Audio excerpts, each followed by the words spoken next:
when you take a look at this challenge that you have in front of you, what is your goal on Election Day? What are you hoping to accomplish? Well, I actually still believing that it's possible to win. I think the only way, though, that I win is to actually be in the remaining debates. We have filed suit to be in those debates. And what you're not hearing in those debates, just as an example, you know, last week they were both debating over who's going to spend more money on Medicare when we have to slash Medicare spending. I think everybody recognizes it. That should be the raging debate and discussion in this country, as opposed to, you know, it's a Medicare. We pay in $30, we get a $100 benefit. We pay in $30,000, we get a $100,000 benefit. Look, it's not sustainable. I think we all recognize it, and yet both parties have their heads in the sand, and the extension being Santa Claus, Easter Bunny, the Tooth Fairy, they exist and they're coming and everything's fine. Well, it's not. It's not fine. We're on the brink of a financial catastrophe, which would be a monetary collapse, which is going to be the result of borrowing and spending money to the tune of 43 cents out of every dollar we spend. So you filed suit to get on the ballot into one of these debates.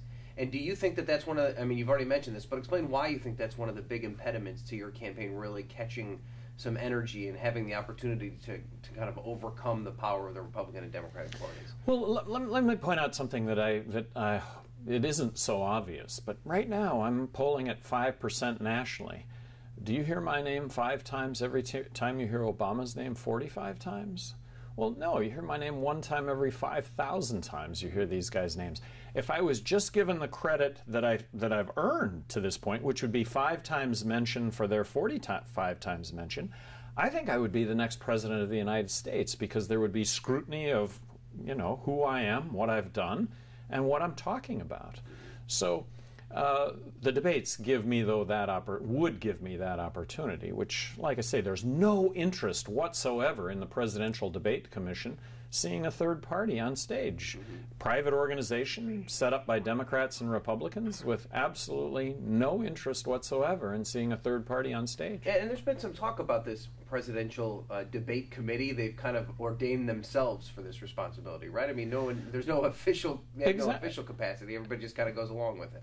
Exactly. And you know, what was heartening was last week 3 of the sponsors withdrew their sponsorship from this because of my exclusion. Mm-hmm.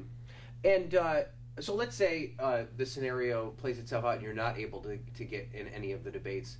Kind of talk to me more broadly about the role of third parties in this country. Well, if you take Ross Perot, for example, I mean, couldn't he be credited with the fact that Clinton had an aberration of a balanced budget one year? Couldn't Ross Perot be credited for what happened in 1994, which was just this fiscal awakening, if you will, that we need to get the fiscal house in order? Well, that's gone by the wayside, but that's what a third party presents the opportunity to be able to do. Voting for the person that you believe in, that's how you change things. A wasted vote is voting for somebody you don't believe in. Right. And so is that the message that you give to folks that believe in your message, but also might be concerned about, or should I say less concerned with one of the 2 major party candidates? Is that what you tell them? Yes, well, that and you know, I'm imploring everybody to waste their vote on me, and if that happens, I'm the next president of the United States, and I'm making the pledge nobody will regret that. Yeah. One of your supporters often says to me, when we talk about the 2 major party candidates, that there really isn't much of a difference between the 2. First of all, do you believe that? And secondly, how are you different than both of them? Well, first of all, I believe in that adamantly. Let me offer up a prediction. Either one of them are elected, we're going to find ourselves with a heightened police state. We're going to find ourselves in a continued state of war. We're going to continue to militarily intervene on this planet, resulting in hundreds of millions of enemies to this country because of our military interventions. And then I'm going to offer up that we're going to find ourselves continuing to spend and borrow money, so accumulating a debt that is just absolutely not sustainable. So how am I different than the other 2? I don't want to bomb Iran. I want to get out of Afghanistan tomorrow, bring the troops home. I believe marriage equality is a constitutionally guaranteed right. I want to end the drug wars, legalize marijuana now. I would have never signed the Patriot Act. I would have never signed the National Defense Authorization Act, allowing for you and I as U.S. citizens to be arrested and detained without being charged. That's why we fought wars. I'm pledging to submit a balanced budget to Congress in the year 2013. That's a $1.4 trillion reduction in federal spending. That's addressing the entitlements, Medicaid and Medicare. Social Security is absolutely savable. It is a problem that is pale in comparison to Medicare. That would also include a 43% reduction in military spending. And I'm using the term military, not defense. We seem to be involved in offense, and we seem to be involved in nation building. And then lastly, when it comes to jobs, let's abolish the income tax, abolish corporate tax, eliminate the IRS, and replace all of it with one federal consumption tax. In this case, I'm embracing the fair tax. I think that if we don't create tens of millions of jobs in this country with a zero corporate tax rate environment, I don't know what it takes to create tens of millions of jobs. What would your consumption tax rate be? Well, this is the fair tax, so it's a 23% consumption tax. Mm-hmm. It would be the only federal tax. Right.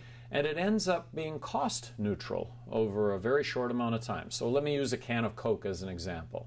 A can of Coke that sells for $1 today has corporate tax embedded in it. It has Social Security embedded in it, which, by the way, there would no longer be any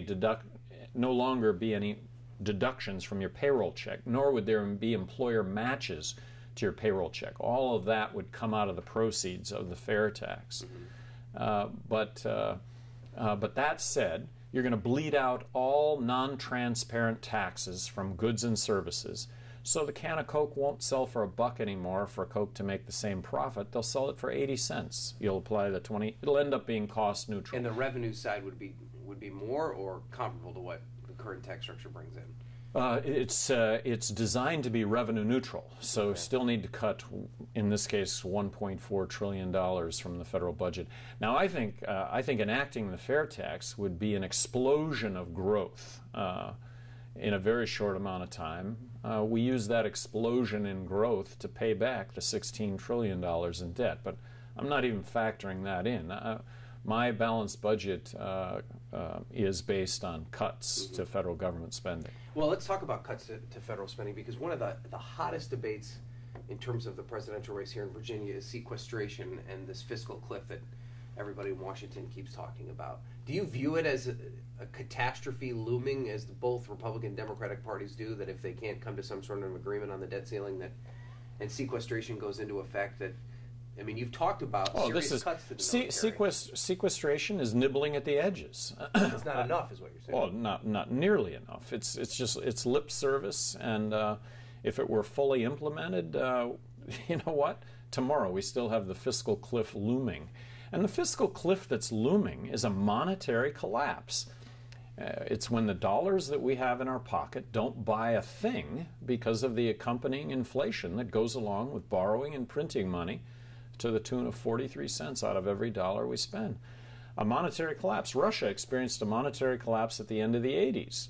You know, the ruble went from being worth something one day to being worth nothing the next day. The shelves are bare because everybody figures out really quickly that money doesn't buy anything. And so until that happens, everybody goes out and spends everything that they can, emptying the shelves. Ugly, ugly scene, and that's what's looming.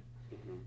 And so the cries of the impact that it could have in Virginia in terms of not only the military jobs directly related to the military, but then the subsidiary jobs to defense contractors. Do you think that's not necessarily the concern that some folks in the state have? Well, no, it's a concern that everybody has, but it's mutual sacrifice that we're all going to have to engage in. And I think deep down we recognize that it has to be mutual sacrifice on the part of all of us. But I'm going to argue that neither political party right now is talking about that mutual sacrifice, that they're pretending like there is nothing wrong. And there is. It's going to be the downfall of this country unless it gets addressed. And deep down, I think we all recognize it. We should be having a raging debate and discussion in this country on how we provide a safety net for health care for those over 65, but not maintaining Medicare. Medicare is unsustainable. This should be the debate. This should be the discussion. But both of them are arguing over who's going to spend more money in this area. And you don't believe any of the arguments that this kind of, I don't know if harsh is the right word, but this immediate and drastic cuts could backfire on you in terms of the economy, that if you rip out a lot of these social programs and government programs that people come to rely on, that could have a reverse impact on the economy, that could put us in worse straits? Well, temporarily, it may find ourselves in worse straits, but, you know, righting the ship. I mean, if you were coming on board outside of the system and you wanted the job of CEO, President of the United States, and you looked at the balance sheet, the first thing that you would do to restructure the United States would be to balance revenues with expenditures. That would be the first thing that you would do, regardless of the consequence, because if you continue on the current path, there will no longer be a United States of America. So I don't want to downplay what is going to be some really tough times for this country, but back to the Santa Claus, Easter Bunny, Tooth Fairy analogy. Look, they're not coming. They don't even exist, actually. I'm very interested in your policy, but I'm also interested in your role in the race. Could there be a scenario where you could play spoiler in one of these states where things are tight? I mean, Virginia could be one, Ohio, maybe I Florida. hope so. I mean, I hope so. But what if that? I mean, do either of the candidates align with you closer? I mean, I know you tried to run as a Republican at one point, so you wouldn't feel bad or good about either side winning more than the other. Well, like I say, I see it Tweedledee, Tweedledum. Elect either one of them. Heightened police state, continued state of war, continued unsustainable debt and spending. And so, when you look back on this entire process, I mean, there was leading into the 2012 election, maybe late 2010, 2011, there was momentum really behind a libertarian movement with Congressman Paul, and then you got into the race as well. Do you think that if perhaps the two of you had gotten together and marshaled your forces, you may have been more successful in coming to having some sort of real impact on the election at this point? I think the real impact still exists. We'll see, but I made a when I entered into the Republican primary, I really thought that it was going to be difficult to marginalize two people talking about the same thing on stage, myself and Ron Paul. I did not find myself marginalized. I found myself excluded, and very unfairly. I saw Ron Paul continuing to be marginalized, and in December, I looked in my crystal ball. I didn't see Ron Paul getting the nomination. Who's the spokesperson for what I think is the fastest growing segment of American politics today? Liberty, freedom, libertarian.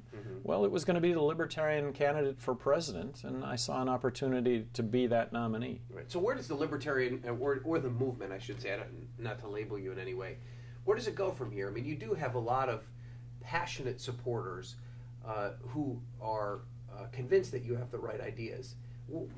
What's the next step in getting you into the dialogue? Do you run candidates for Congress? Do you run candidates at local levels?